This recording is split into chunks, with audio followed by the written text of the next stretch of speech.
You get an F in shipping. Your OTP is trash. Change my mind. Flurry did not like school. Easily the most boring thing ever invented. Between being as smart as she was and Princess Twilight Sparkle's own niece, she could breeze through everything any pony else had to teach her, so she could spend her lectures doing much more important things. Her notebook was not full of useless notes, but things benefiting a princess. Her professors were so dense, too. They didn't seem to realize it at all. At least they were cute, especially in pairs. They were all friends, so there was plenty of compatibility in personality. Even the colors of their coats went well together. Ponies underestimated how important that was. How could you be comfortable with a pony if you didn't look good standing next to them? And honesty was important because blah blah blah. She was starting to get pretty good at drawing too. One more bow on Applejack's dress and it was a perfect little wedding scene on her page. She smiled. When she looked up, Professor Applejack was not smiling, but looming over her with a stern expression. That's enough. If you're not gonna take me seriously, maybe it's time I find some pony who you will, and give me that. She snatched her notebook up and carried it with her out of the room. Well, she was getting detention. The bell rang and no pony else was going to wait for Applejack to come back. Her classmates all filed out while she just stayed in her seat. If she was gonna go to the headmare, and almost certainly was, there was no point in trying to run. She simply sat and awaited her fate. Sure enough, she soon came back, but not with headmare Starlight. It was with a wicked grin and her mother. Thank you. I'll talk with her, Cadence said. She walked in and closed the door behind her. Applejack waved as it shut, and she sat down next to her, holding Flurry's notebook. Mom! What are you doing here? Flurry gaped. Unlucky for you, I happen to feel like visiting Ponyville today. Now, what is this? She asked, flatly with a hint of disappointment. My notebook? Flurry has had enough sass to hold her own with any of the professors, and she wasn't prepared for her mom. You know what I mean, her mother hissed, and she flipped it open. This is a drawing of Applejack and Rarity getting married. Do you have any idea how inappropriate that is? Well, do you have any idea how little— Applejack is obviously meant to be with Fluttershy. I thought I raised you better than this. Flurry got along with her mother most of the time, but she couldn't let that stand. Well, she's cuter with Rarity, and besides, Fluttershy's already taken. She can have more than one special sun pony. Cadence was starting to raise her voice, and Flurry stared her mother down. Well, she can, but do you think a traditional pony like Applejack is interested in that? Please. Cadence was standing again, wings flared. Well, you're crazy. You're the crazy one if you think Rarity wants to be stuck on a farm for the rest of her life. And I suppose you have a better idea. Twilight, obviously. It would be everything she ever wanted, and she would make Twilight so happy. Flurry gagged.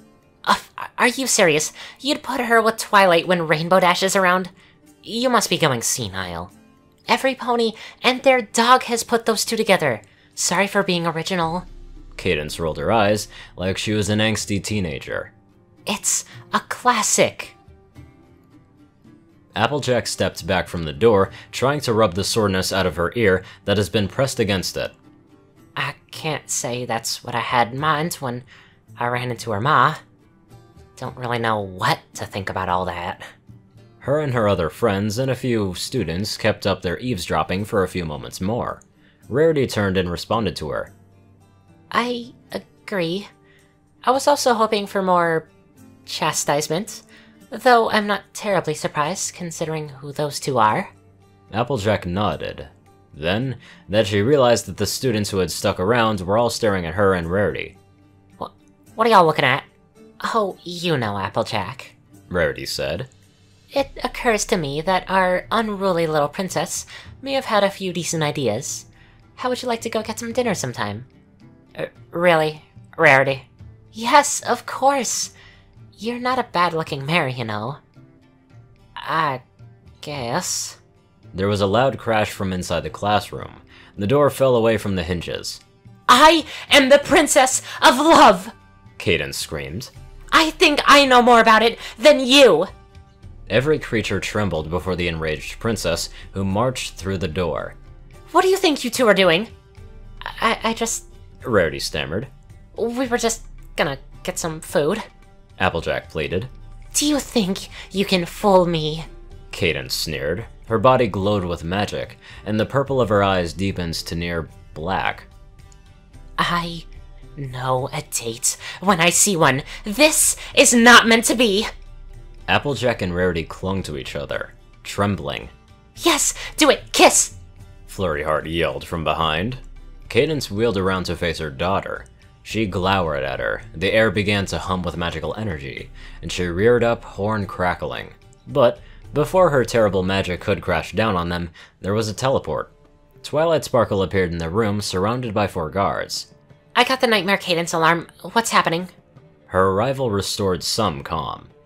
It has come to my attention that my daughter is badly misguided in matters of romance. Some of your teachers as well.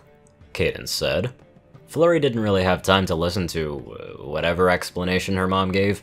Having Twilight there was an opportunity she was not going to waste, especially considering the commotion her mother was causing. She went back to the classroom and had herself a nice look out the window. Sure enough, every creature was evacuating the building, guided by all the faculty not currently being educated in who the loves of their lives were. She smiled as she saw the pony she was looking for. Everything was coming together, and Twilight blinked. Well, congratulations, but is that it? You just went and covered yourself in dark magic just because they're going on a date? It's not just a date, it's a grave error! I have an important question. Flurry butted in.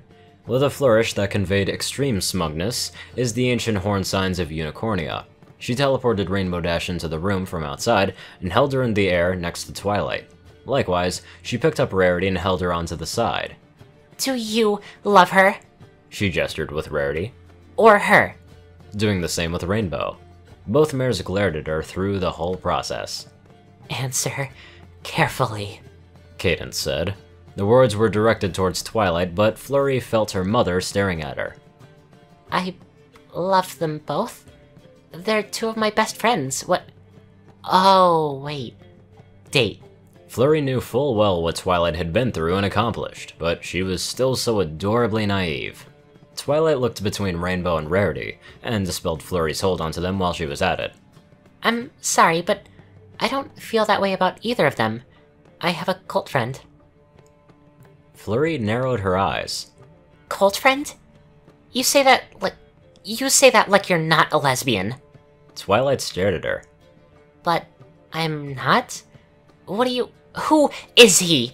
Cadence barked, and Flurry's jaw tightened as well. He's right here. She pointed at one of her guards.